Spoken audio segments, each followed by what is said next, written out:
Hello, and welcome back to MXTC, Masculine Excellence Through Christ. It's your boy, Jake. And your boy, Zach. They know about They know already. We can stop with the it's your boy, man. I reckon it's just, we're here. We're men, actually. We're not boys. We're not boys. Well, I'm a boy.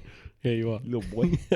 How you, Jakey? You all right? Mate, I'm doing good. What do you guys think of this new backdrop? Oh, yeah. Yeah, that's right. You guys haven't seen it yet. Yeah. It's, well, for the guys who are watching, not for the listeners. Yeah, the listeners. You can just think about the visual experience you're missing out on. Think about a visual experience.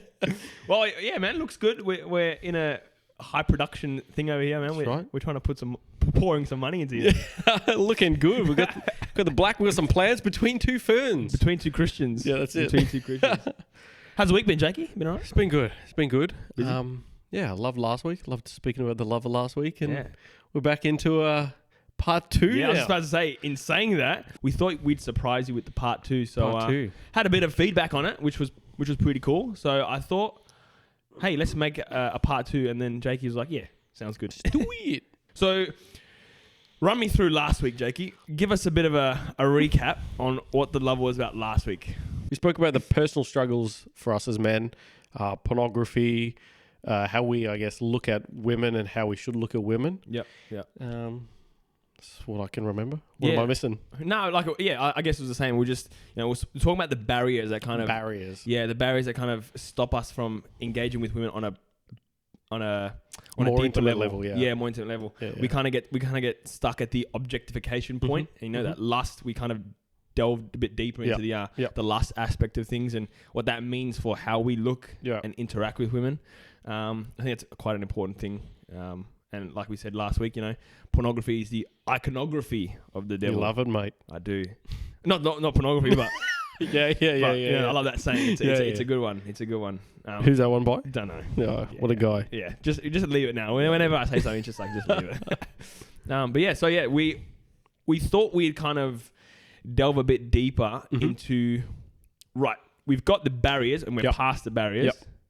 Let's move into what it means to date as a Christian man and what a Christian man looks like in the dating scene.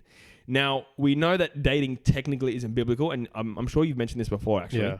That dating isn't specifically biblical. Any reason to that? Why would we consider that not biblical? Is in there a proverb that says, is it Proverbs? Yeah. He finds a good wife. Finds a good thing. Yeah, that's the one. Yeah. So, why is there a distinction between dating and being Which a wife, I guess how we've adapted as culture. We've just implemented dating, and it's almost try before you buy type of mentality where you test the waters, and I guess you could always date but not label it as dating. Just I know her, she knows me. We're sort of hanging out, we're going to the well and gathering water together. Whatever, we're riding donkeys in the sunset. Yeah, that's it. And then you just put a ring on it. Yeah, well now. Yeah, well now, back then I don't know what it was. It was like, here, have my foreskin.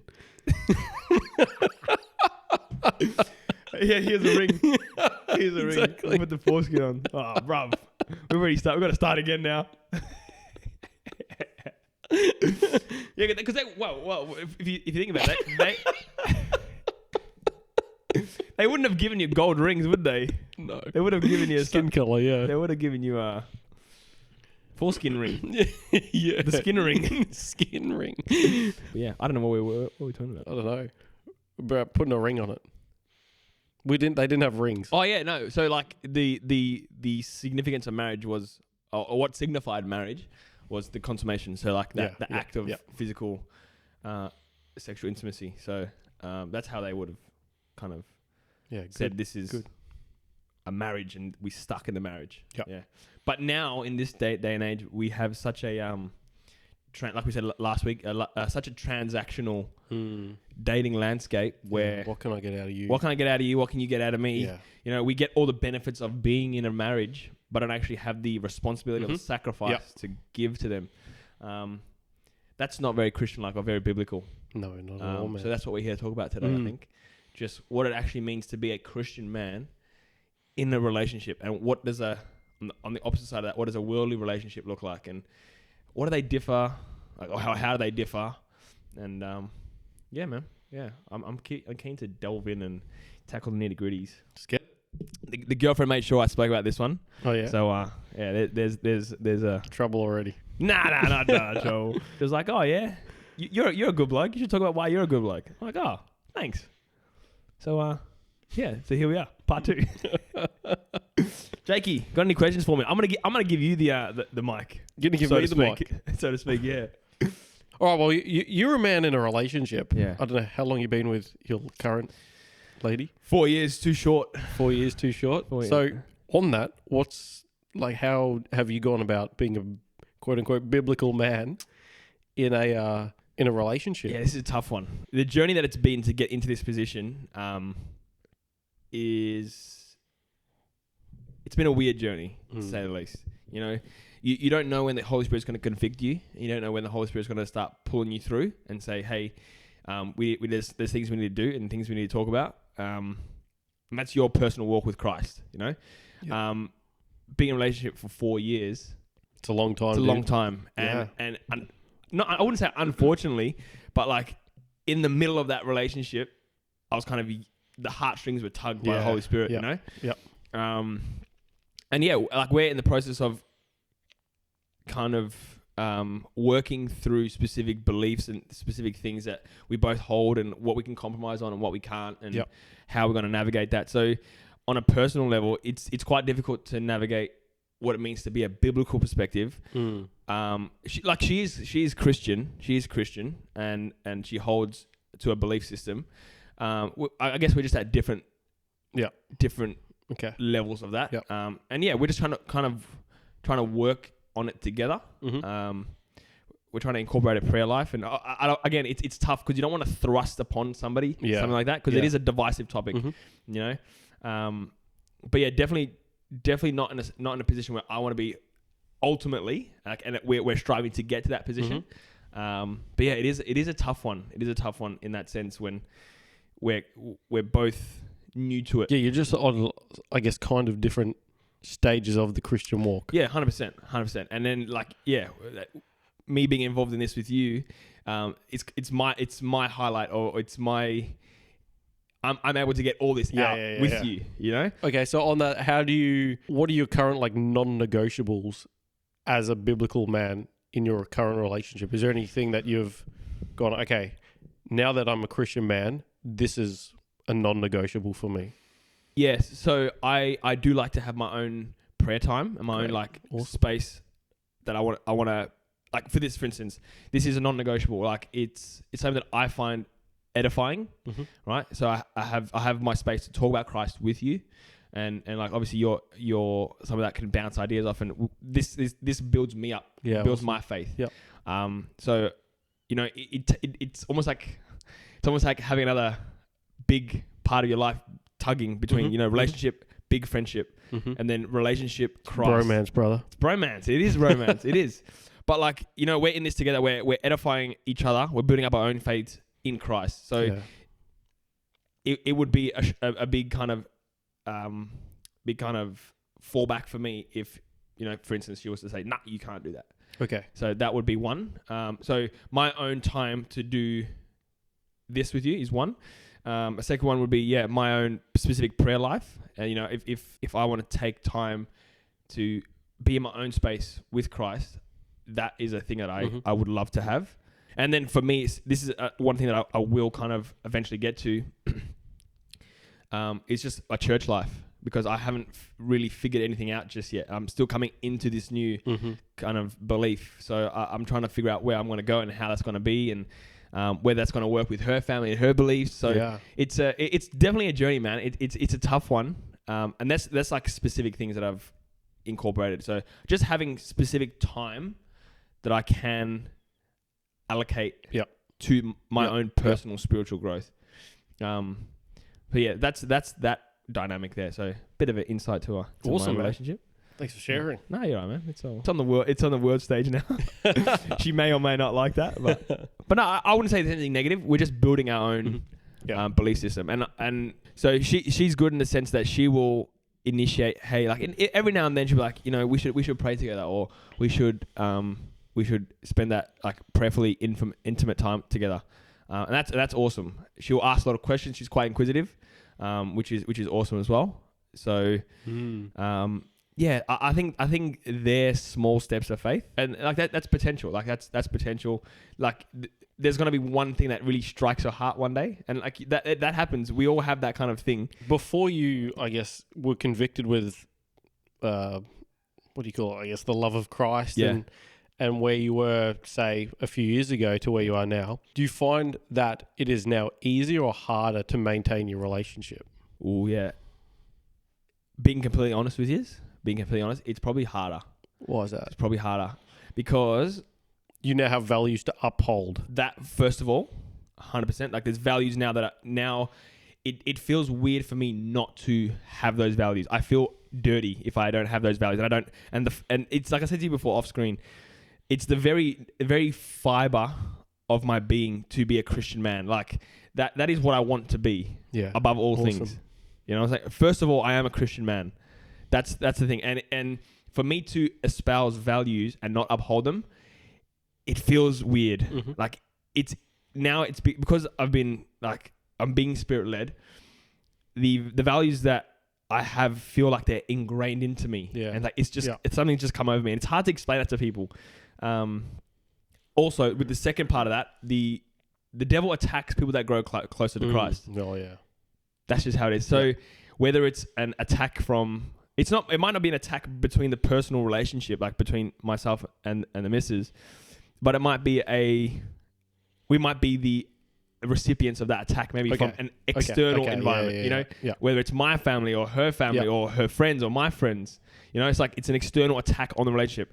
Like, sometimes you have friends they'll be like, oh yeah, nah, have a look at this chick, and it's like, I'm not like that anymore. I'm not going to go, oh yeah, I'm not going to wind you up about it, Yeah. So yeah, it is tough, man. It is tough. The values thing and the fact that you are now under attack spiritually because the devil doesn't want two strong Christians loving each other. Yeah. That's the killer, because again, you create a strong family or a strong bond in Christ, and then you're raising a strong family eventually. Mm-hmm. You touched on that there were like values you needed to uphold, and you said that it's probably harder. Oh, it's just eat the microphone, bro. That it's harder to uphold. Yeah. Now that you're navigating through a Christian relationship. Yeah. What values have you found that you actually need to uphold? Oh man, we're getting deep, huh?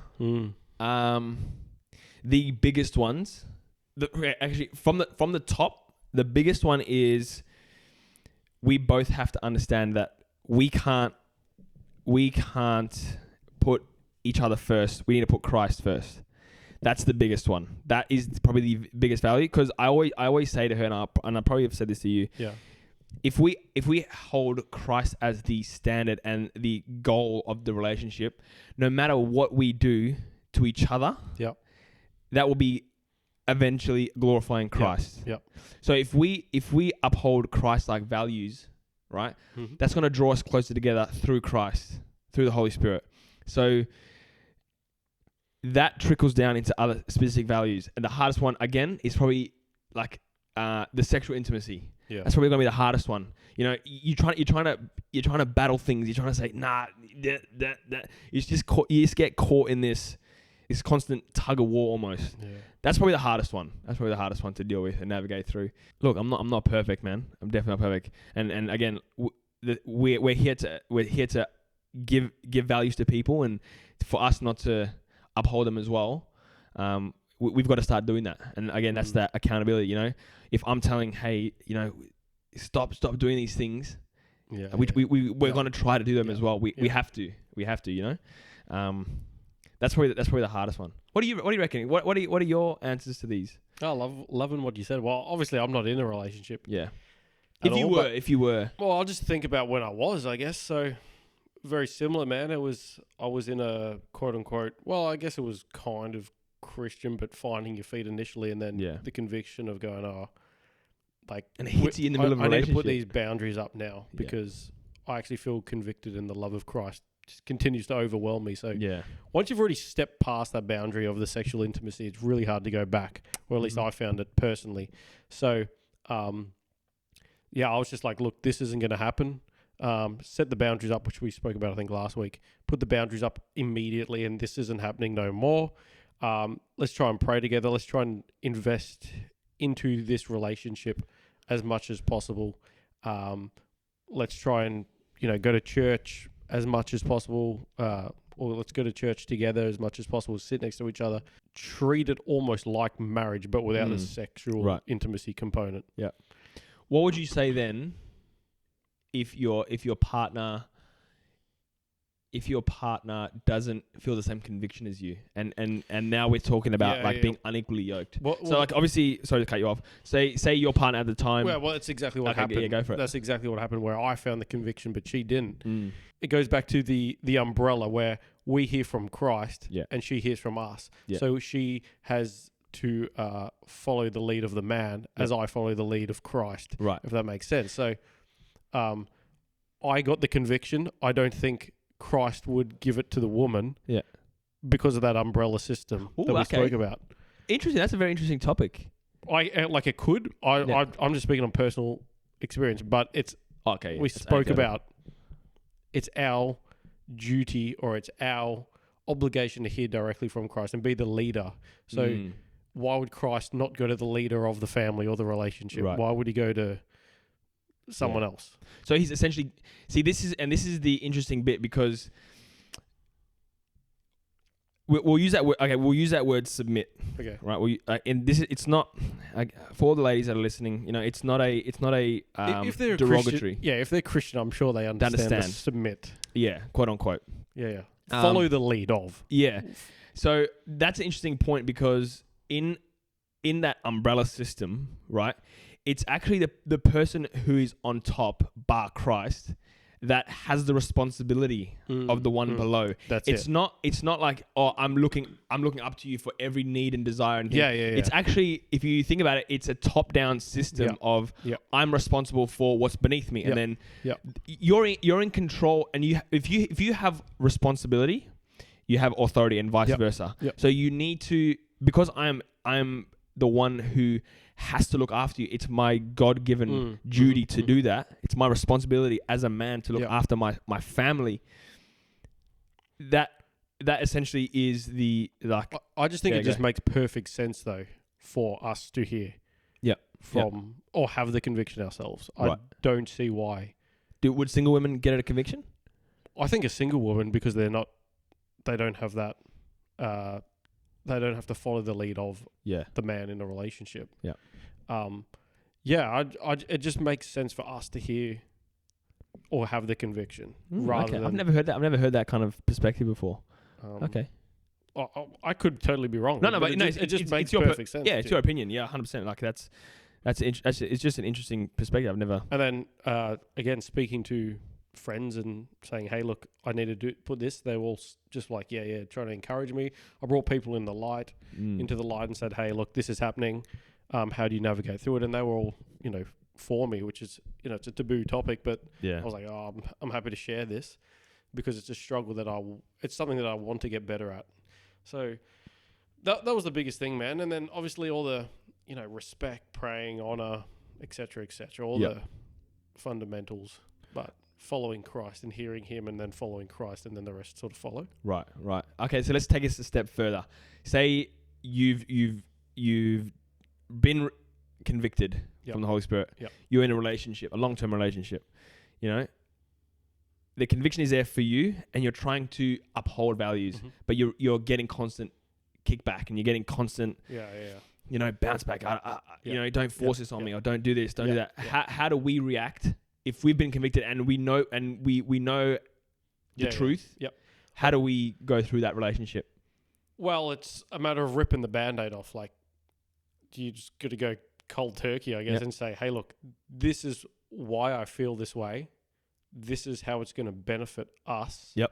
What happens if they don't see that? It takes two to tango. So, you have to put yourself into that scenario with your pants around your ankles too. You know what I mean? Like, you're in control of that. Yeah. Initially my previous partner, it was very, very hard because it's in a relationship. It's hard to take a backwards to step. Regress. Regress. Relationships are supposed to progress. Perfect. Which is makes sense biblically. Yeah. So once you take that away, it's like, hang on. We're talking about the sexual aspect of this. Yeah. Okay. It makes it. It's like, what? Hang on, that doesn't make sense. Yeah. Well, if you've heard the voice of Christ, it's who do you value more? Essentially, do you value the voice of Christ, or do you value the voice of your partner more? Because there's going to be things in life that you don't agree on.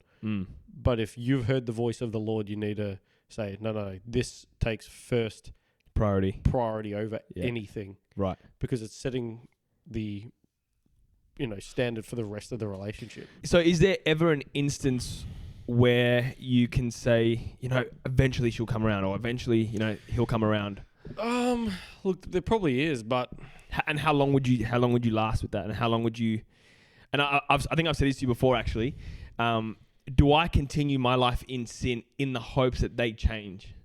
No way. So that's your final answer. Yeah. So you once you're convicted, why should you suffer the consequences? In the hopes that somebody else changes, in the hopes that somebody else is the beneficiary of your faith.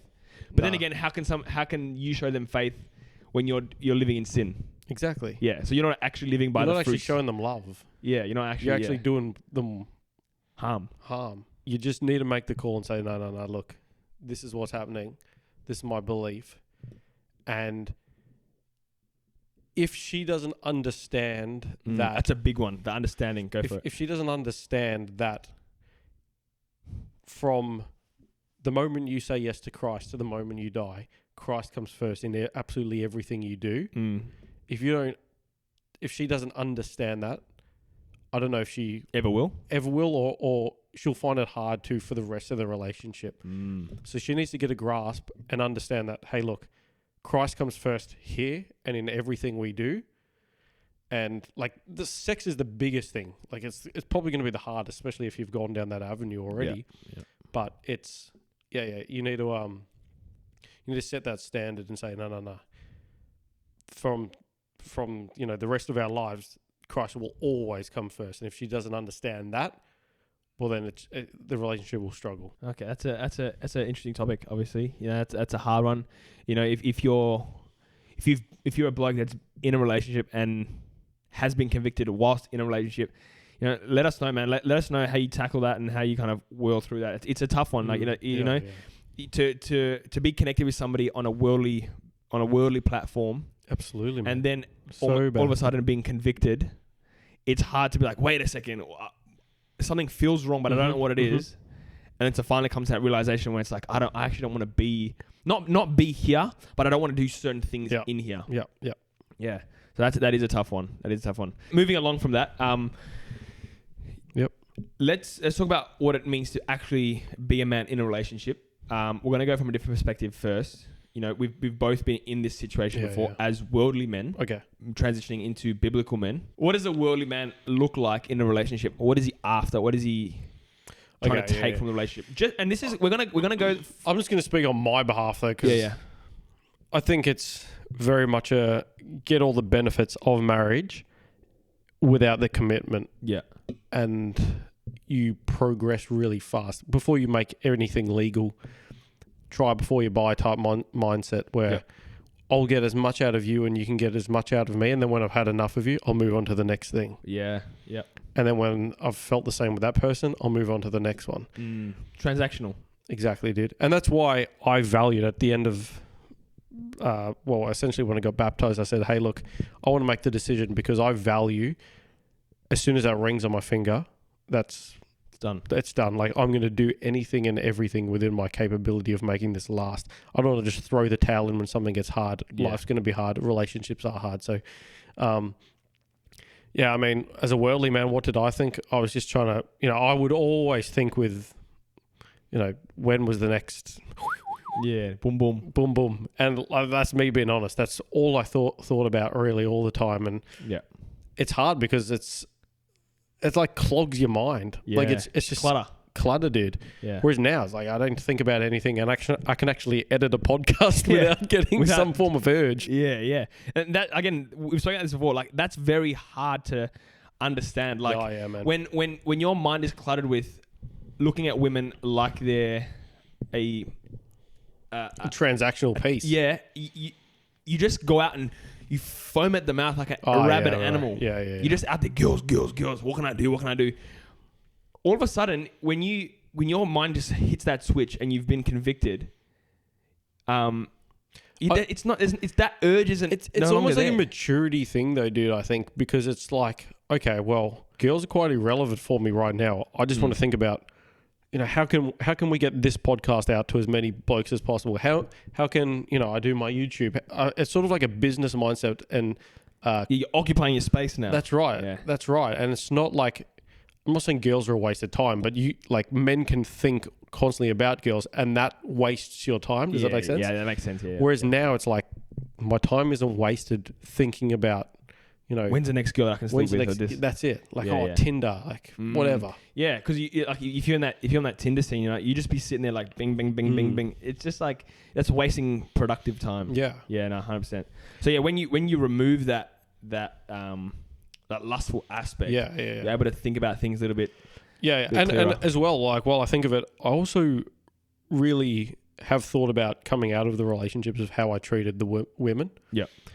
And I'm not a beater or anything, but it was just, vocal tones or not treating them with love constantly. And when they do something wrong, I would get angry because, she didn't please me or do it my way. Yep.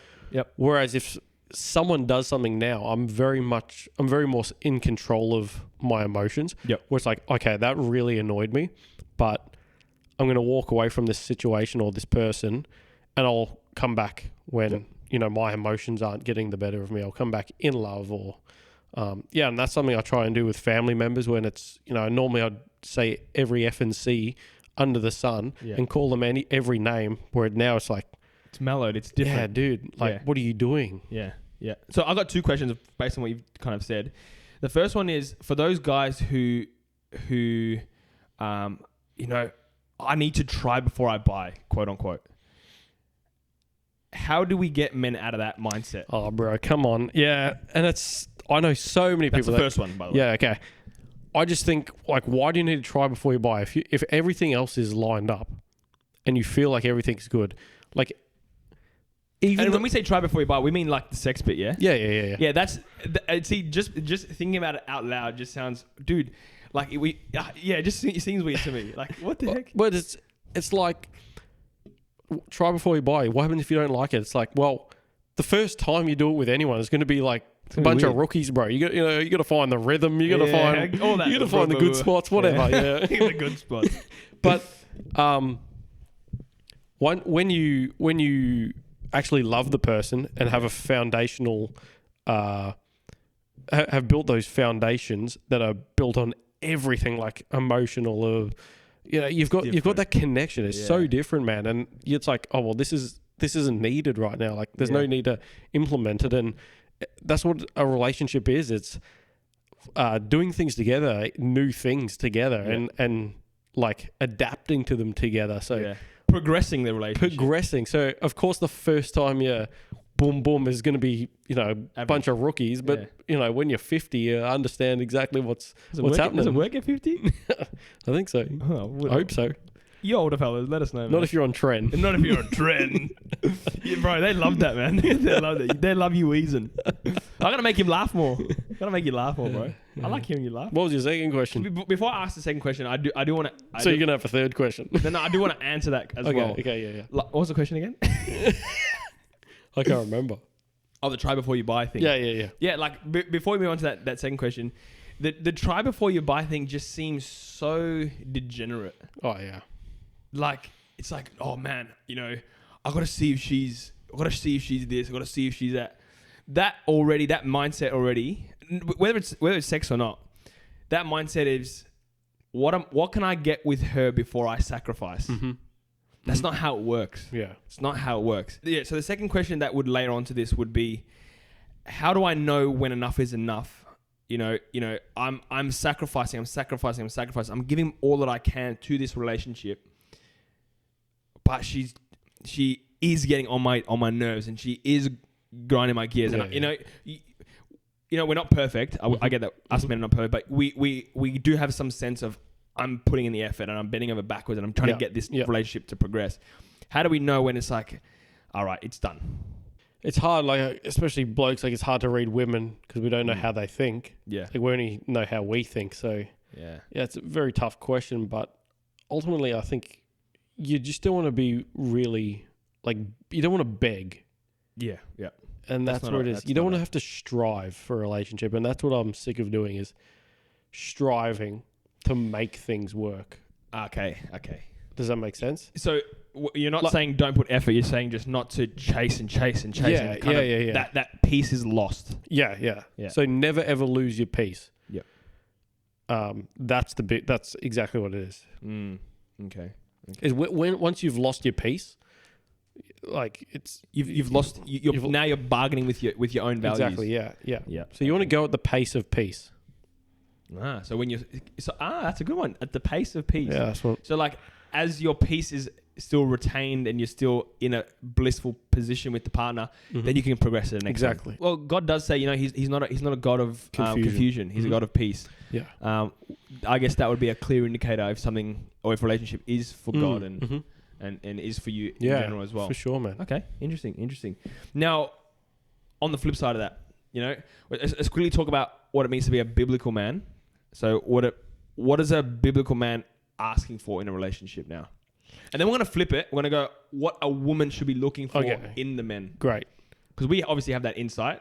Yeah. And then now women can peer into our insight and say, okay, this is what we should quote unquote submit to.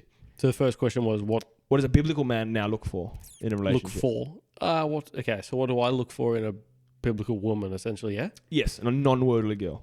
Okay. So I will look for someone that first and foremost puts Christ first in everything that they do. And that, they have a solid foundation of who Christ is and a foundation with that. And I think there has to be some form of attractiveness, dude. Like, that could sound very superficial, but I think I would never say that. I think, well, some people might be like, oh, that's superficial, but like for me, that's important because I'm going to spend the rest of my life. Yeah, 100%. Those people don't listen to them, man. That's where the self-control comes in. Well, you should be attracted to them. Like, if you look at them and say, I know, but I don't like when if a relationship eventually get to that point where you want to be sexually with them and there's no desire to, now Paul says your body's not your own. Yeah. And now you're forcing yourself to have to do these things. Yeah. Exactly. Yeah. Now you're in trouble. So that's where the attractiveness does come in. And again, like our first episode, man, we have to be like that too. Yeah. And you go back to the Proverbs 31, whatever. Like, in a perfect world, sure, but I think the main one is obviously God fearing. Yeah. If she's a God-fearing woman and I'm attracted to her, well, we're off to a good start. Yeah, it's 2 boxes ticked already. Yeah. What about you? A biblical man should be looking for, first of all, does she love Christ the way you love Christ? And I always send you those memes. What a Christian man always needs his Christian woman. It's like a series of different animations and anime stuff. So like we need to be complementary in that space. We need to have a mutual striving for Christ. Yeah, because when we both strive, and this is a good one. Here we go. I have to get myself sorted. Strap yourselves in, ladies and gentlemen. Something controversial is going to come out. No. When we both put Christ first, right? We both fear God, right? So we both fear God, and the values that are instilled into us, being Christians, our partners are now the beneficiary of that faith. Yeah, good. Our values, we're told to be subservient. We're both men and women. We're told to be servers of each other. We're called to honor one another. We're called to love one another. If you love Christ, you're automatically going to do these things regardless. And that's why it's so easy sometimes and I said this last week. That's why it's so easy for Christian couples to get married and hit straight away. Yeah.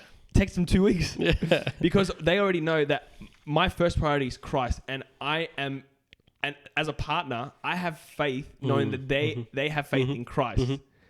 So I don't have to worry about, is this person going to treat me right? The very fiber of their being says they have to.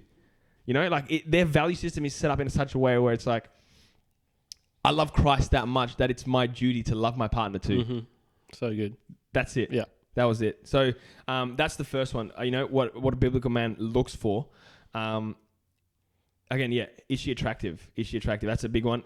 God created beautiful women. Yeah. You know, God created beautiful men, handsome men, if you want to, you know, it is what it is. You know, like, he spent extra time with you, mate. Mate, he in a good way or a bad way? No, a good way. Oh, no. Yeah, he was with you for he was like, bro, an extra hour, mate. No, he's like, I can't really get this right. Let's just put him in there. Whatever. We should look to take on responsibility within our relationship. We should look for an attractive woman, someone that, again, upholds that idea of dedication, hard work. Yeah. Here's a massive one, and I want your opinion on this. I think, and this is gonna kill everybody. A biblical man should look for and not compromise on modesty and humility. Explain. And this goes both ways. If you're an attractive individual, what just gets under everyone's skin or under a Christian man's skin is just not having humility and flaunting things. And if you claim to be a Christian woman, right? Yeah. Don't flaunt. Yeah. Be humble. Be modest. There's no need to. Yeah. Vice versa. You know, if you're a Christian man, be humble. Don't be look how many chairs I can carry back to. you know, just fulfill your own space. Yeah. Don't look for attention. Yeah. That's it. Yeah. Let it come to you naturally. You know, if you're an attractive man, I'm sure you know. You know, you guys are looking roosters out there. I'm sure you guys know. You get certain eyes. Ladies as well. You guys know automatically if you're an attractive woman. Yeah. You know? What separates you from the rest of the bunch is that humility and that modesty. It's literally a line in the sand. Love that, man. That's great. I'm going to get a whole bunch of stick. You're very humble, man. No, I'm not. Here you are. No. Yeah, I'm being humble about being humble. Someone once told me I'm perfectly modest. I don't know whether it's a backhanded compliment or not. I don't know. But yeah, so a big one for Christian men. We should be looking for... I mean, I'm eating the microphone too, man. Yeah, What's going on? I'm hungry. Oh, man. But yeah, looking for that modesty and that humility, as well as, you know, another Christ-centered woman. Earlier you touched on that you have like a prayer lifestyle with your partner. Yep. Like how does that differ with your partner and to you? Like as in individually, me by myself and then my partner. Correct. Is it literally just she's present? No. Okay. No. I think for it to be an effective prayer life, and I'm not going to sit here and say we do this all the time. For me, I find it confronting. I have my own prayer life, and it's very intimate. It's very intimate, and for somebody else to be in that space, you'll know it's tough, man. I know people that don't like or don't think that you should pray with your partner until you're married because it's so too intimate. Wow, I like that. Yeah. I like that. I like that, and I kind of don't like that. Yeah. I know. Again, I've always said, you know, there's only one thing more intimate than sex, and that's a prayer life together. That's interesting. I've never thought about it like that. That's because it's so intimate. Okay. So then, what does prayer look like with your missus? Okay, yeah. So back to that. It would be a mutual thing of, you know, Lord, if this is kind of if this is going to work, you know, show us the right way, nurture us in that space, or even if it is just she's present in my prayer life. I'll open up and pray about things that I'm grateful for or I ask for help with. Yeah. In that sense. And again, like I said, you know, it's not something we do all the time, and it's not something we do super often.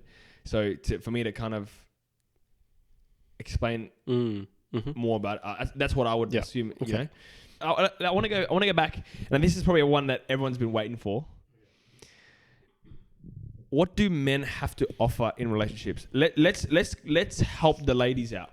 You know, like what should the standard be for men that ladies peer into our circle and into our mind, into Christian man's mind, and what should they be looking out for and what should they be looking for? What are the red flags? Just to give Christian women the insight into our head. I think this is what they're after. This is the meat. Very, very similar to what we look for. I think God-fearing man just puts God first in everything that he does. Yeah.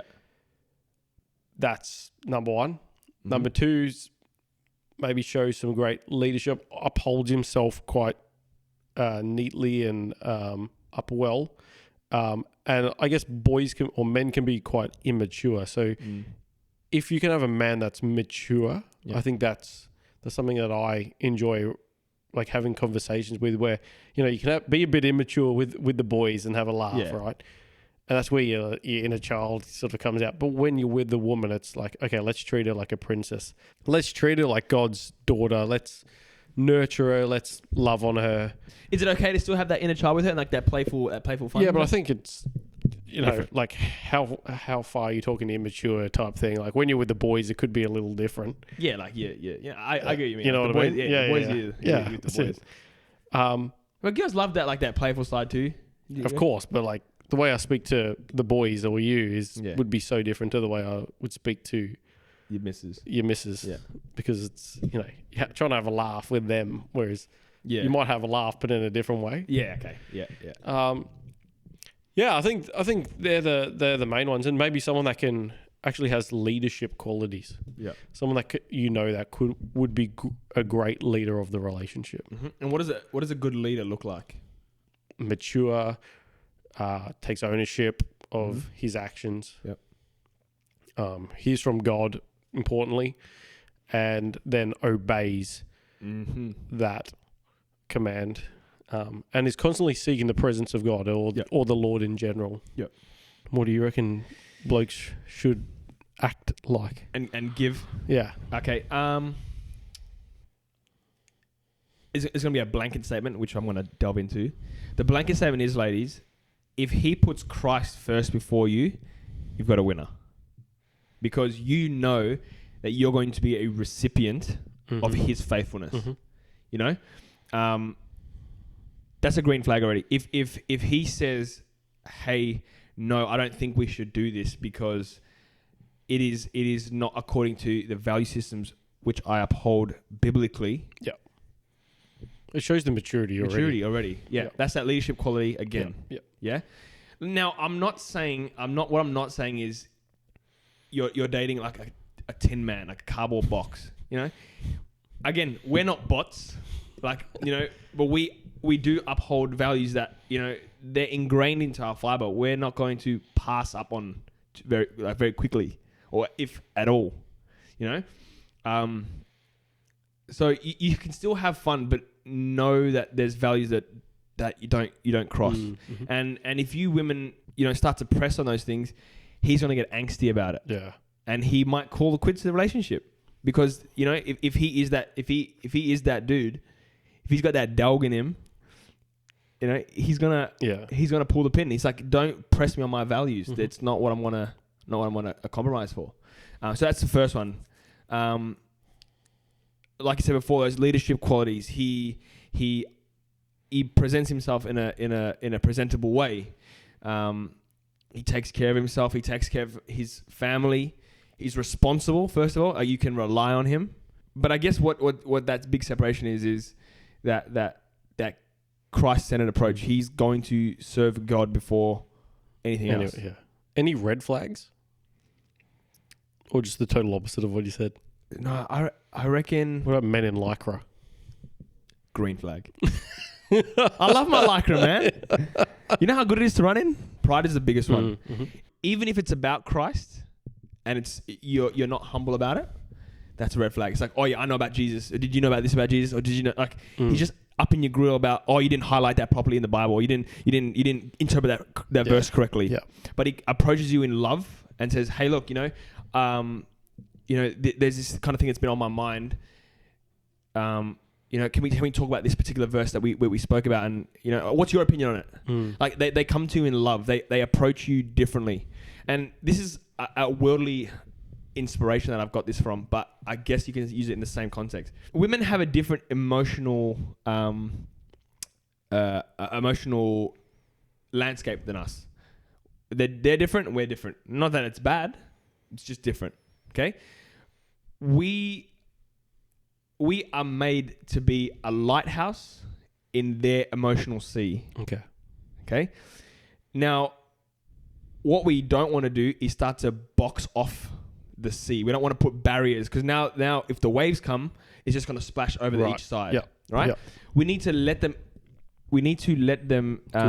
fully experience their the weight of their emotions and fully experience their emotional sea, the emotional ocean. Yeah. Right. All we need to be is a lighthouse. The lighthouse is planted deep into the bedrock of the sea. And what does it do? It shines that torch. So if she's stranded out there, there's always going to be a point of reference. Great. That's what we need to be as Christian men. Love that. That point of reference always. There's no point being in a relationship on her emotional ocean and then you're sitting in the boat there with her. Who's good doing what? You know? That's what it means to be a firm, strong man. You know, like if you're out there, this is going to be controversial. If you're out there being sukilala, crying about everything that happens, that's grotesque. Don't do it, man. Don't do it. Not to say that you can't be spiritually moved in a way that you cry about something. You know, I've done that. My girlfriend's seen that. Yep. You know, when you're spiritually moved by something that Christ says, or you just feel the weight of what it means to be a Christian. Yeah. Fine. Jesus himself wept about things that moved him spiritually. Perfectly fine. But you need to be that lighthouse embedded into the bedrock of the sea through her emotions. It's great. Oh, actually, here's another one. Let's dive deeper into this. Let's talk about specifics. You know, dates and holidays and this and that. Okay. You know, how do we, as Christian men, like, how do we function with those things? Like, you know, do we take our girlfriend out and pay for the bill and not expect sex in return? Do we go out on holidays and sleep together? Not sleep together, like sleep physically together in the same place? Do we even take girls on holidays? Do we take our girlfriends on holidays? Do we buy them jewelry and do we buy them these things? And what's the go with that? Good question. Holidays, no. So holidays are no. Unless, like, you're with family and you're sleeping in separate beds, but still, I don't know if I would. Yep. This is me personally. Jewelry, yeah, look, I don't see a massive issue with it. Yep. Or just spending resources. You don't want to be forking out a lot for someone who doesn't mean a lot to you, though. You know what I mean? Yeah, okay. You want to see some form of future with them. You don't want to just be buying them and just being like, oh, I'm just being a nice person. Yeah, that's a big difference. Being nice versus being kind and compassionate. Very different. Yeah. What was the others? Dates, great. I'm not against men buying everything, but I think it just becomes an expectation that he has to constantly fork out. Yeah. Do you think that's a worldly thing that's crept into the Christian circle? I think so. Like, I'm all for men providing for his wife and for the family, right? And that, sorry to cut you off, that is actually a biblical verse. Yes. Yeah. I'm all for that. Do you think providing a functioning, safe home is a form of providing? Yes, like that. And definitely providing... I do think providing finances... I think in a Christian relationship, this works really well, where that equality works good because this is tough because you take out the expectation of sex, then that kind of so sometimes a guy will be like, no, I don't want to get in a relationship with a Christian girl because I don't get the sex from it, but I'm still providing. I'm still providing. How do we negate that thought processing from men who want to get into the Christian dating sphere and become Christians in that sense? Look, it could just be like your own conviction of where you feel to buy, pay for dinner all the time in the date, or do you feel like it's, you're happy to pay equally? For me, in previous, I was happy. I've done both. I've paid for the entire thing, but I've just ended up forking out thousands of dollars for relationships that don't work. Yeah. Or I've also done equal, where it's okay. Well, the relationship didn't work. We're equal. Yeah. Yeah. Look, if you're married, finances together anyway. Finances together. I'm happy to pay every time, right? Because the finances are together. But like, I'm happy to take it out of my income. Yeah. Okay. I will preface this. When you're going on dates, Christian dudes and Christian chicks, here's something that my mum told me, and I know who quoted this because my mum told me. Okay. She goes, if you don't pay, I haven't raised you right. But if she doesn't offer to pay, she hasn't been raised right. Mm-hmm. Right? I think that's a good analogy for I'm having to provide something for you. But don't expect it. Yeah, yeah. That's a perfect way of putting it. Perfect way to put it. Yeah. I think it is our job. I think it is, if we're going on a date, I'm planning. I'm organizing things. I'm paying for the date. You know, I think women enjoy that generally. Yeah. I totally agree with that. Yeah, I think women enjoy that leadership. You know, this is a crazy way to put it, but what I provide for you, whether it's finances or whatever, protection, I don't care, just a general sense of provision. What you pay in a Christian sense is, so as a Christian man, I'm providing some sort of provision, because it's not sex that we want back. It's a sense of peace that I'm asking for. Mm-hmm.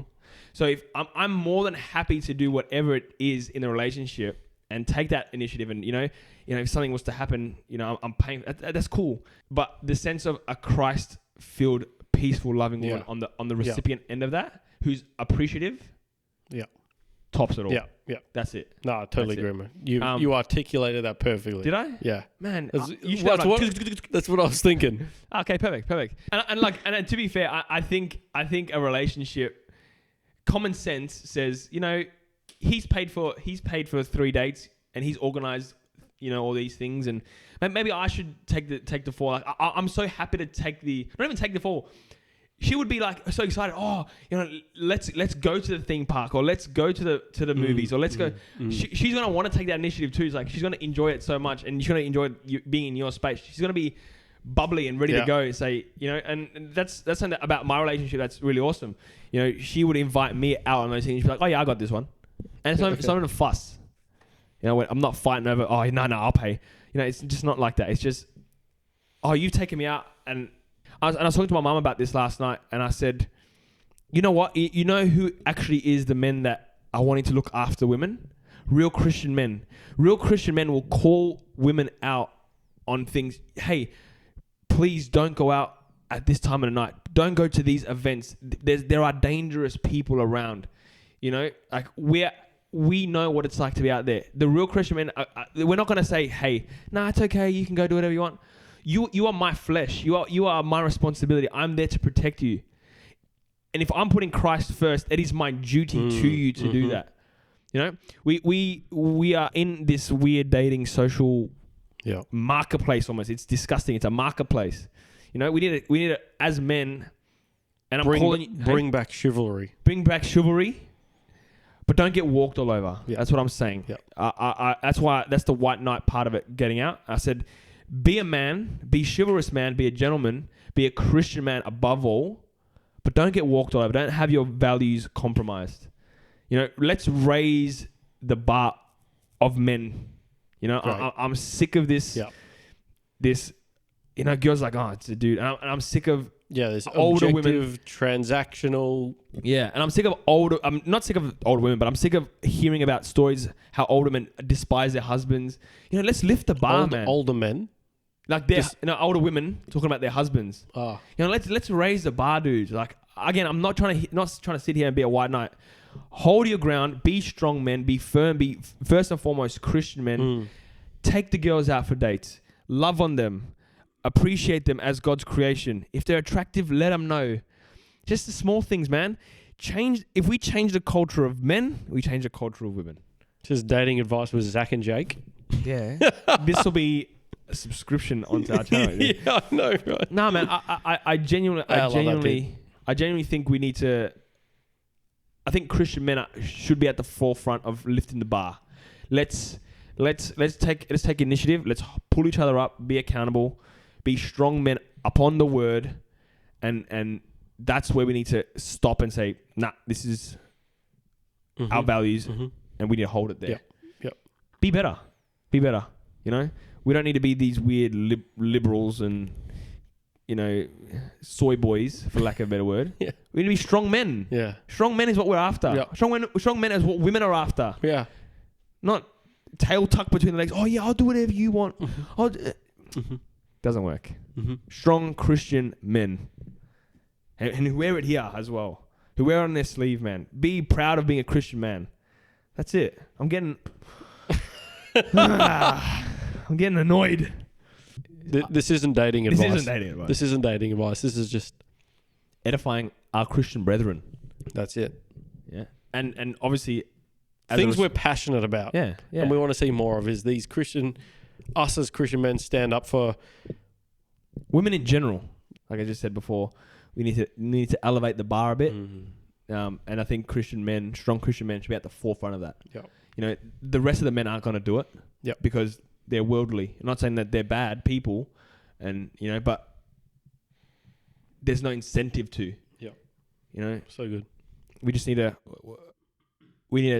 change the community, change what it means to be a man from real men. This is something that I am passionate about. I hate the conflict that we're facing with women at the moment. It's sad because we're supposed to be complementary to each other. We're made to be complementary to each other. We're made to be helpmates to one another. It's sad to see this gender war that's going on, and that affects our dating life. It affects our marriages. That affects our relationship with sisters, our relationship with daughters, our relationship with mothers. Like we're made for one another. Let's work together. That's it. In a Christian biblical way, and it's up to us Christian men to be the leaders of that. Yeah. That's our responsibility. That's our calling. We're called to be saints in our own home. Zach says, we're only doing 30-minute episodes. We've got too much to cover. Yeah, no. We're saying an actual hour. impersonation of you. Yeah, actual impersonation.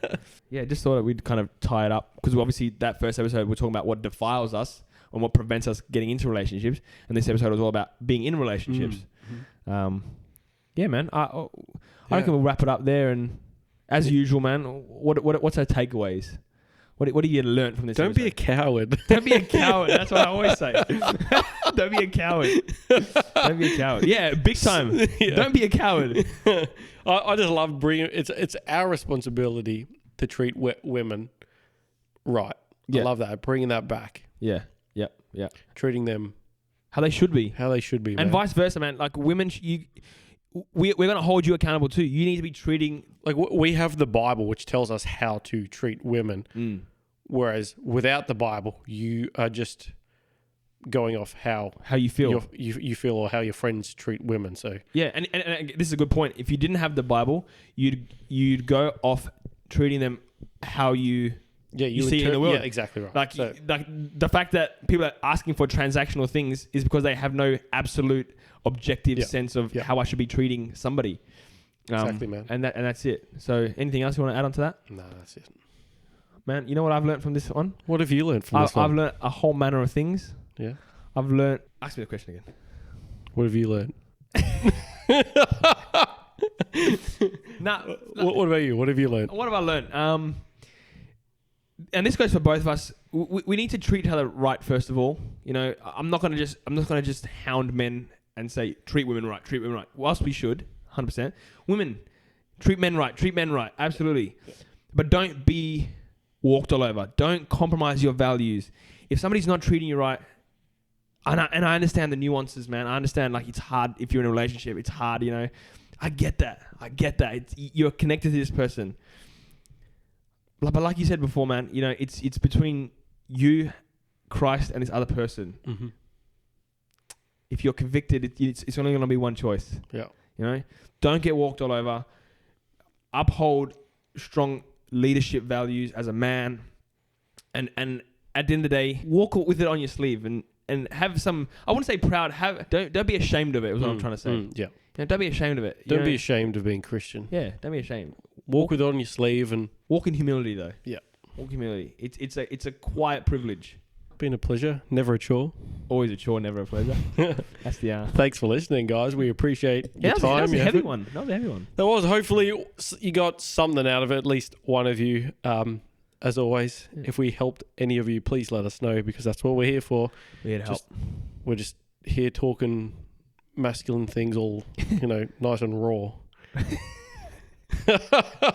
You know what I mean? It's just raw talk. It's raw talk. It's raw boy talk. Raw boy talk. Raw men talk. Yeah. Or whatever you want to call it. So we thank you. Thank you, brethren. Thank you, brethren. It's always thank you, brother. Brethren. Brethren's plural. You got many. You. I was talking to you and you. Yeah. All my brethren. All the camera crew. MXTC, Masculine Excellence Through Christ, on all streaming platforms. And of course, the YouTube. We love it. We love you guys. Be blessed and stay prayed up, man. Stay prayed up. Stay blessed up. Stay prayed up.